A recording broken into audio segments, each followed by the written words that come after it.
Welcome to Anime Kingdom. Today, we're going to take a closer look at one of the most intense and highly anticipated battles in the world of anime, the fight between Chrollo and Hisoka. These two powerhouses have been on a collision course for a long time, and finally, the moment has arrived. Join us as we delve into the strategies, tactics, and abilities used by Chrollo and Hisoka in their epic showdown. Get ready for a ride filled with twists and turns as we break down one of the most thrilling battles in anime history. At Heaven's Arena, two floor masters are introduced before their fight, one of whom is known as the Grim Reaper and has chosen the other as his opponent for the latter's first match as floor master, Hisoka and Chrollo. Hisoka is elated that the two are finally able to fight and made it clear that he doesn't want the match to be a sparring match. Chrollo agrees, and a battle to the death is decided. The judge tells the two that weapons are allowed and begins the match. Chrollo immediately pulls out his book and Hisoka readies a card. Chrollo then reveals a small black antenna in his left hand, placing it in the back of the judge's neck. He shows Hisoka a small phone, Shalnark's Nen ability, Black Voice. Hisoka realizes that Chrollo was evading him for so long in order to prepare for their fight. Chrollo reveals another antenna and sends the judge to attack Hisoka, who realizes that Chrollo plans to stab him with the other antenna while he's distracting. After Hisoka kicks the judge back, Chrollo charges as if he's gonna strike, but pulls a feint, catching Hisoka off guard and then unleashing a flurry of kicks as Hisoka protects himself with his arms and legs held toward his chest. Hisoka thinks to himself about the antennae and wonders how many people Chrollo can control at once. As Chrollo continues his assault, it's revealed that Hisoka attached bungee gum from his own right foot to the judge's chest, and he pulls him flying toward them. Chrollo quickly dodges and directs the judge toward Hisoka again, who realizes that Chrollo is using this strategy with the antenna so that he'll have to constantly be wary of being manipulated. Hisoka rejoices at this and slashes the judge's neck with one of his cards. But as he does this, there's a small blast from the judge's chest, startling Hisoka as he quickly bungees to the ceiling of the arena. Chrollo stands behind the wounded judge, revealing two symbols upon each of his own hands. A moon shape with a minus sign in the middle on his right hand, and a sun shape with a plus sign in the middle on his left, called the Sun and Moon by Chrollo. Hisoka thinks to himself how he's using an ability with two hands and not holding his book. Chrollo explains that his right hand impresses the mark of the moon, his left the mark of the sun, and if the two touch, they cause an explosion. He had marked the judge's left hand and back. He can impress the marks instantly, which will result in a small blast, but to produce a complete bomb, he has to touch the target for 3-5 seconds. Chrollo reveals that he gained this ability while in Meteor City. He then reveals a bookmark, Double Face, which allows him to maintain an ability on that page of the book, even with the book closed. Accordingly, he can also have a bookmark on one ability and have it open to another, allowing him to use both at the same time. Hisoka inquires more about the ability, and Chrollo clarifies that the bookmark isn't a stolen ability. It's his own ability he came up with to use together with the book after acquiring the sun and moon.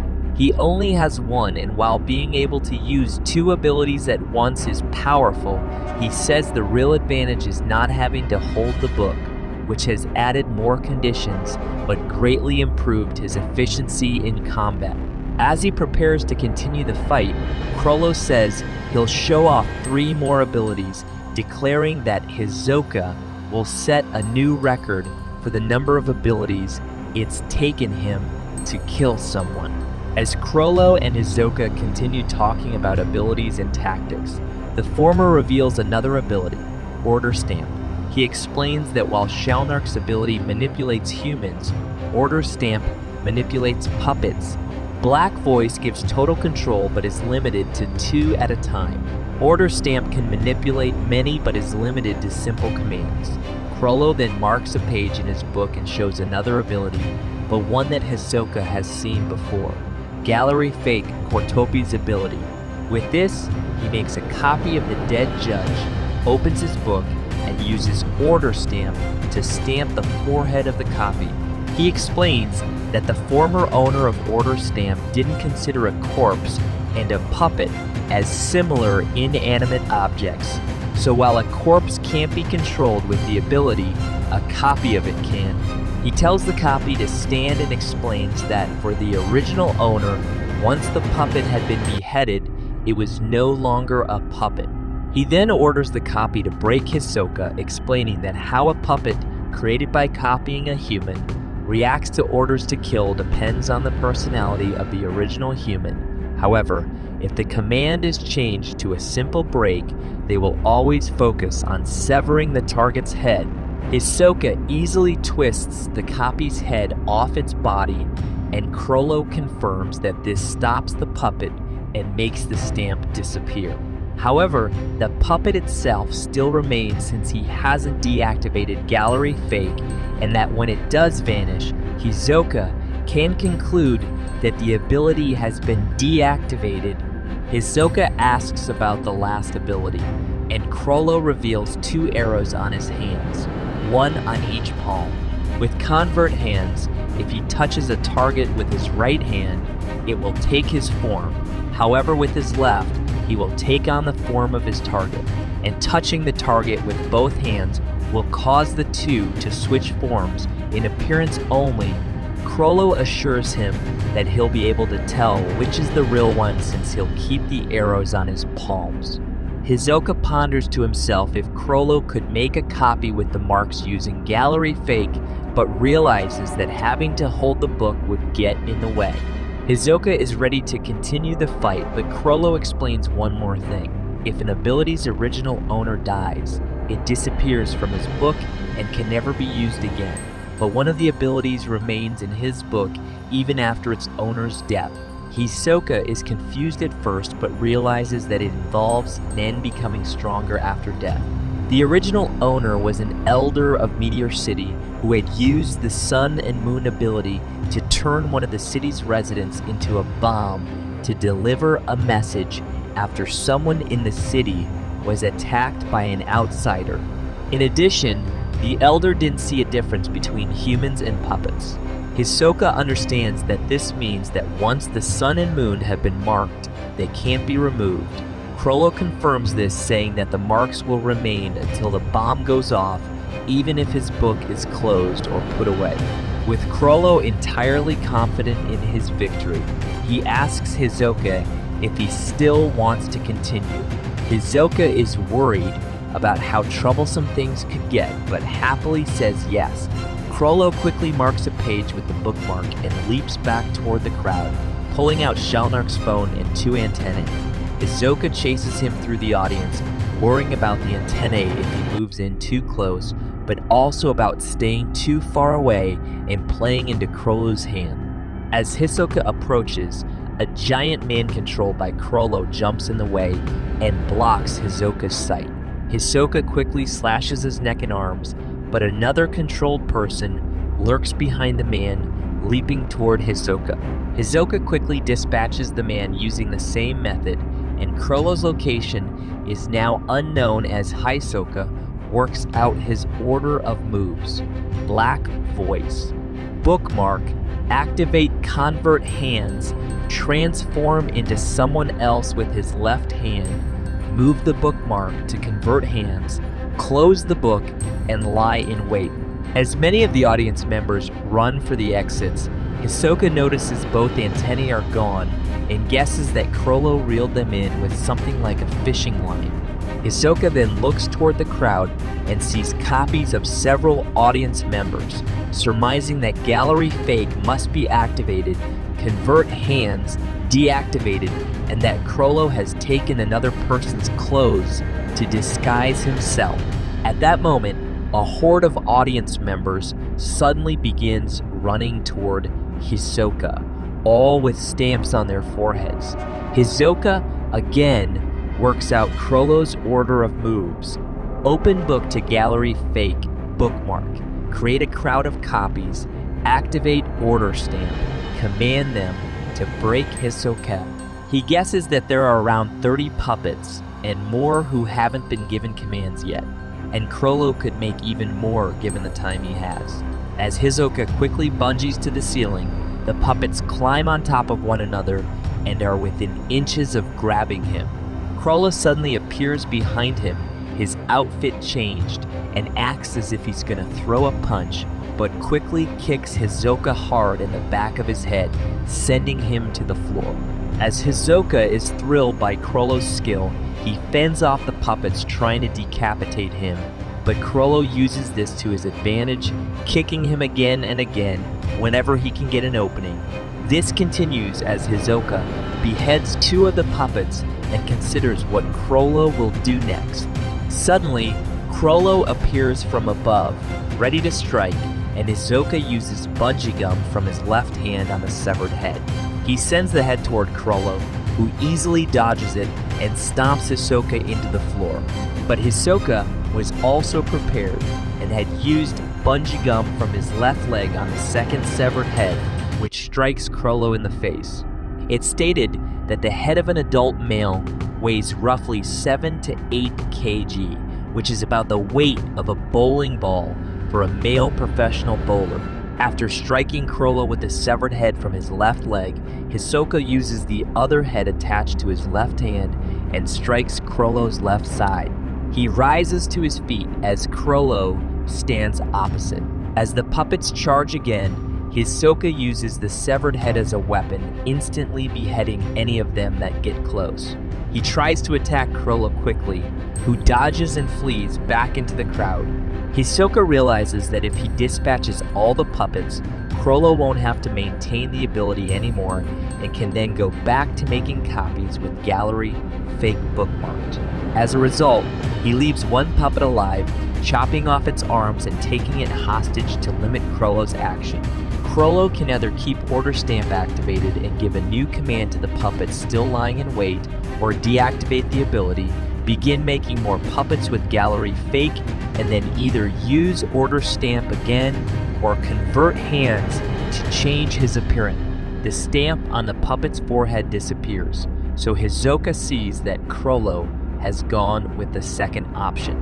Hisoka continues to consider Chrollo's next action and guesses that if he's making copies while on the movie, he'll go where he already has copies ready. As Hisoka thinks about this, he spots Chrollo in the audience and dashes toward him, sending a severed head in his direction. Chrollo has both hands covered, and Hisoka considers the possibility that Chrollo isn't using order stamp or convert hands, but black voice, and he may be concealing the cell phone and antenna. As Hisoka continues his assault with the severed head, he releases his gum from the floor, which he had also attached to the backs of several audience members. The people go flying toward Chrollo, and Hisoka then uses the severed head to force Chrollo to dodge, catching his left leg with bungee gum. He throws the severed head into Chrollo's back and slams him to the floor. As Chrollo's body lies bloody and broken, it's revealed that it was an audience member made to look like Chrollo. But Hisoka is confused about how he made a copy of himself with right-handed convert hands and manipulated him with black voice, with the bookmark still on convert hands. Chrollo would have to have deactivated gallery fake, so Hisoka wonders how the severed head he's been using is still around. But he quickly realizes that the key to the problem is the sun and moon. He had been worried about being marked by the sun and moon, and then the mark being permanent until it explodes. But the real issue is that a puppet marked with the ability won't vanish. Hisoka thinks back to the explanation given by Chrollo about the sun and moon, having thought that abilities which required 2 hands wouldn't be able to be used along with another ability. But he realizes that when another ability is bookmarked, with the book held in his right hand, he can still use the sun and moon to make the mark of the sun with just his left hand. Chrollo had also said that once a copy vanishes, Hisoka could conclude that Gallery Fake had been deactivated, but he never said that Hisoka could conclude that Gallery Fake is still in use while copies remain.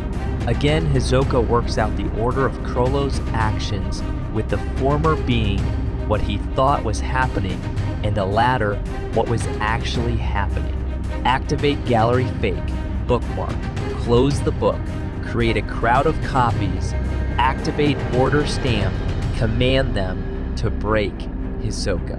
Activate Gallery Fake, bookmark, close the book, create a crowd of copies, activate the sun and moon, impress the sun mark on the copies, deactivate either or both, copy either or both haymarked copy is protected.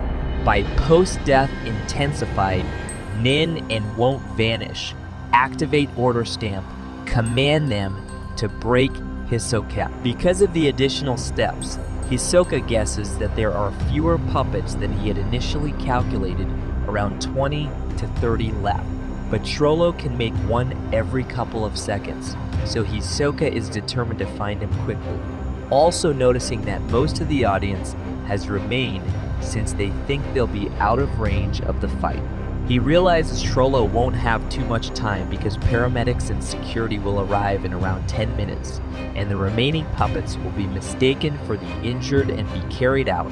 Hisoka knows that this will be Chrollo's final assault, where he'll make explosive puppets to enclose him. Many audience members begin to flee because of others chasing them, and Hisoka guesses that Chrollo has given certain puppets instructions in order to confuse the crowd and create further chaos. As the announcer lets the audience know that paramedics and security are on their way and to stay calm, an unknown audience member grabs her headset and says, "Break Hisoka." Hisoka realizes how effective the tactic is, and hundreds of marked puppets begin running down to the arena.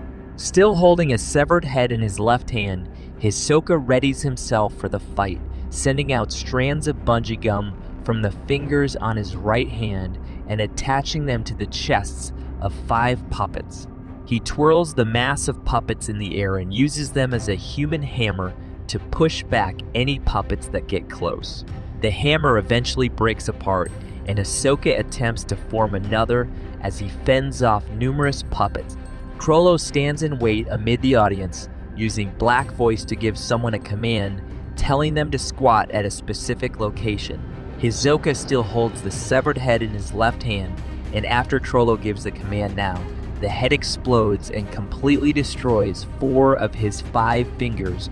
In shock from the blast, Hisoka quickly realizes what Chrollo did as a bigger explosion goes off behind him, sending puppets flying.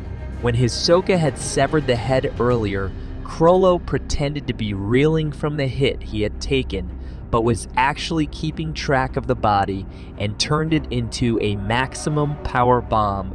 Afterward, he had imprinted someone with the mark of the moon and manipulated them with black voice to touch the mark of the sun on the body, resulting in the explosion of both the body and its severed head.